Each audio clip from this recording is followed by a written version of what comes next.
Us now is Jose Mallea, former campaign manager for Marco Rubio, and Gabriela Domensain, the director of Hispanic press for Obama 2012. All right, I want to hear from you first, Jose. Do you think that Chris Christie deserves an apology?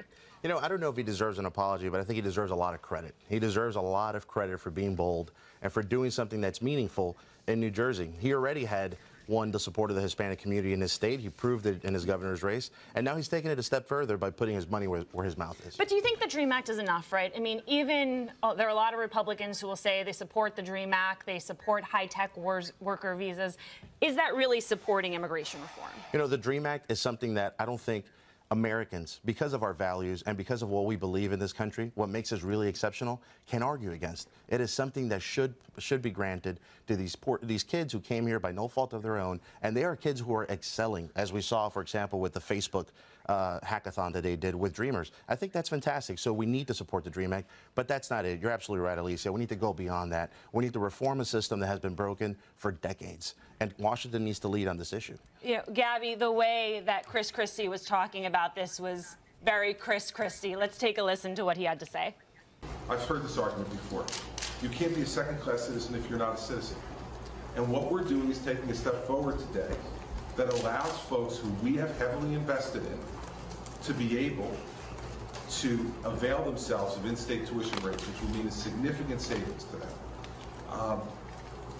If they want more, I'm sorry, but they're getting a lot more than they've ever gotten before. Gabby, with friends like this, I mean, does he get full credit for the policy move if the tone is still a little off?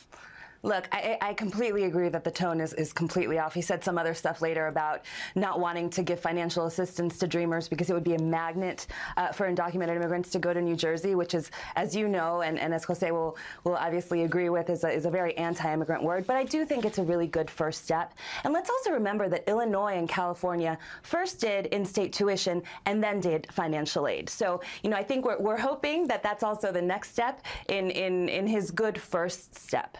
Yeah, you know, I gotta say, the 2016 field is proving to be sort of the best of Jose Mallea. A lot of names that you have worked with, Marco Rubio, Jeb Bush's name being floated. Both of them have come out as people who really want to be leaders when it comes to immigration reform, to comprehensive immigration reform. At the same time, you're probably going to have someone like Ted Cruz in the race, who's come out and, quite to the contrary, been very anti-immigrant in a number of his statements.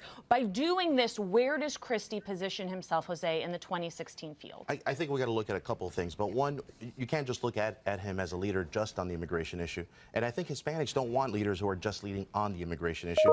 It's important, and I think we want to address it. We want someone who has a vision and has a plan, but we want him to be inspirational and to lead on all the issues. Okay, but Jose, you know as well as I do, because you have lived through this more times than I have, there's always someone in that Republican primary field who pulls the rest of the candidates to the right? So even if Rubio goes in with the best of intentions, even if Christie goes in with the best of intentions, do they suffer the consequences of having someone like Ted Cruz in the primary field with them? So we went through this, you know, just a couple years ago, and I think it was really interesting and fascinating to see what happened. And I personally got involved with a candidate. I worked for Newt Gingrich because I believed in his message. He was one of the few candidates promoting a positive message for Hispanics on immigration reform, and I wanted to draw contrast between him and the other candidates to try to get him to come back the other way. So my point is, I think you can see it going both ways.